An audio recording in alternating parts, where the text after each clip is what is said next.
Welcome, everyone, to the hills of County Clare.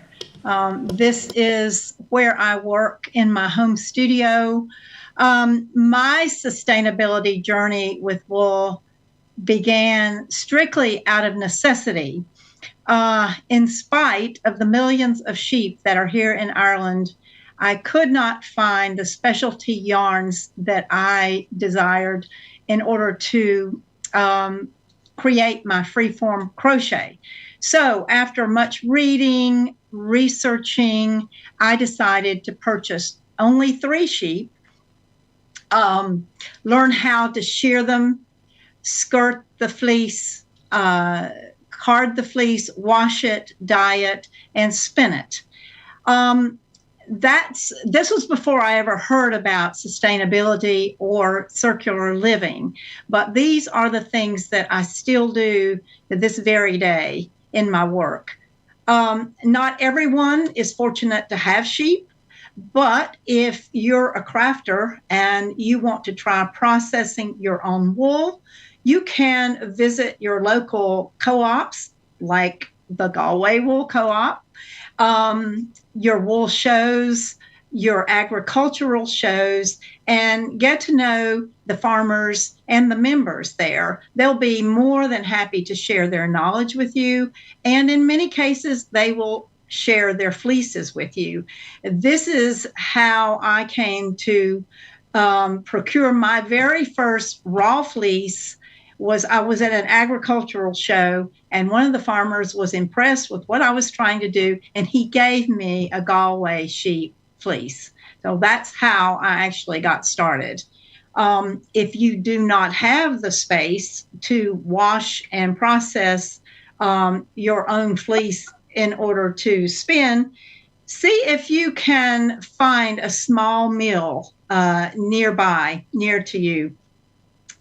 Who can process it for you.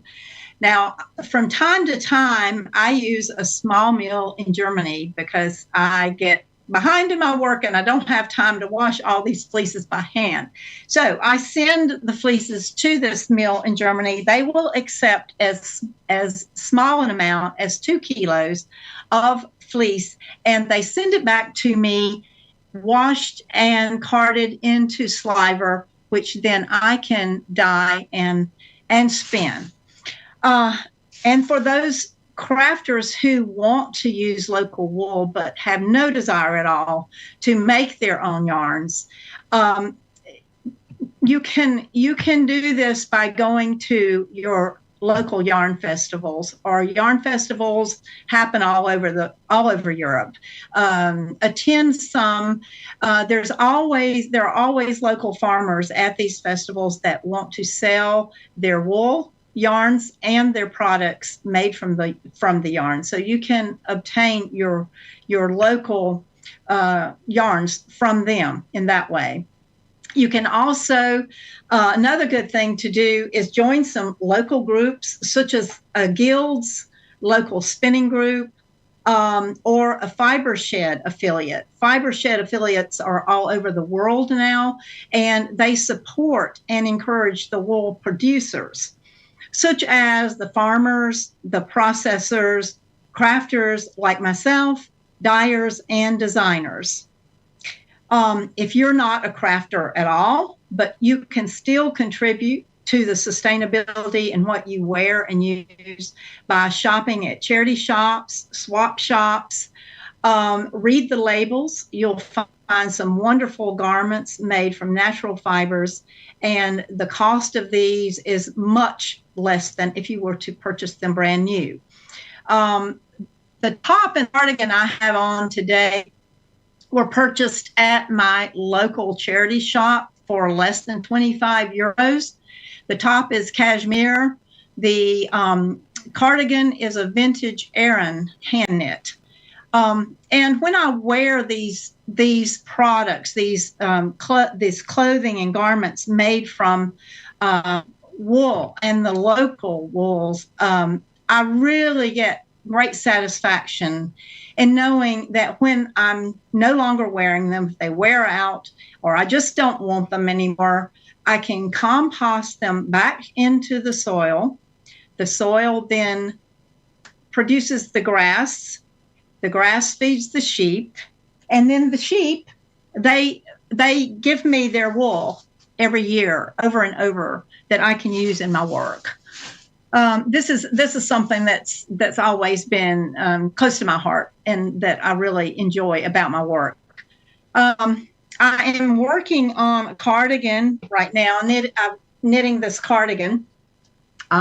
Just have the sleeves to finish. That's all. But it is knit and dyed with local materials. The materials for this cardigan came from within a 20-mile radius of my home.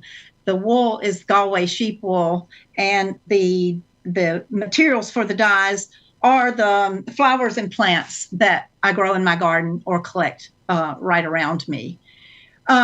We can also reuse and recycle our clothing by other means. One is visible mending, and you will be hearing someone speak on visible mending later today.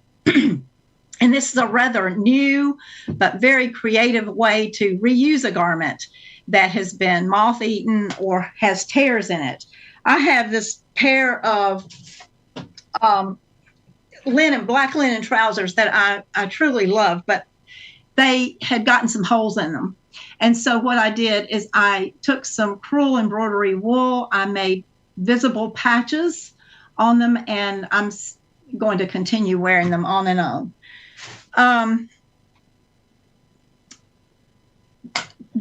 Another thing I wanted to mention is the large textile companies, manufacturers. I have been doing some reading and watching videos, and some of these are really coming up with new fabrics, new ways to use wool. They have started making wool velvet, wool faux fur, wool denim, and even wool shoes. And as far as the recycling and reusing materials goes, if you get a chance, look up Suzanne Tick. You can, excuse me, you can find her under Making Materials Matter. And she's a textile designer in New York City. But what she is doing with recycling and reusing materials is absolutely fantastic, and keeping these bad materials out of our landfills. Later, you're also going to be hearing from an educator who is taking wool into our schools. She's teaching the children about its uses and its sustainability. I believe that education is so important, and I really enjoy teaching what I do, excuse me, and sharing why I do it. I've recently come across a fashion design school in Florence, Italy, which takes its students, this master's students, is a requirement for them to go to the fields and the farms, get hands-on experience with processing these natural fibers that they will be using later on in their designs. And they're encouraged to reinvent these materials by learning from the animals and mixing materials, etc. I like to experiment also, and so I have been mixing materials for quite a few years. These are some of the specialty yarns that I mentioned that I still spin and use, and I have mixed wool, mohair, alpaca, and silk. So if you have some ideas like this about things you want to try, give it a try. You'll probably be very pleasantly surprised in the results that you get. There's a lot to explore in the world of wool and its ability to provide us with sustainable fashion and products. I think I'm running out of time, but I just wanted to leave you with one thought, and that is, if we take care of nature, nature will take care of us. So thank you for attending. It was nice to speak to you.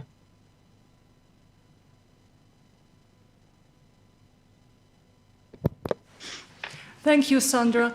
I wanted to ask you about, and maybe Blanit can join us as well if she's still around on Zoom, about the Irish-grown wool council that was just set up recently. If you could tell us a few words. I'm not sure if you are present there, or how do you go about it? Well, I am not active on that council. Blana probably knows more about what's going on with it than I do, but they are trying to establish Irish wool as a brand, that is, and to increase the value, of course, of Irish wool. So Blana, you can probably address it more than I can.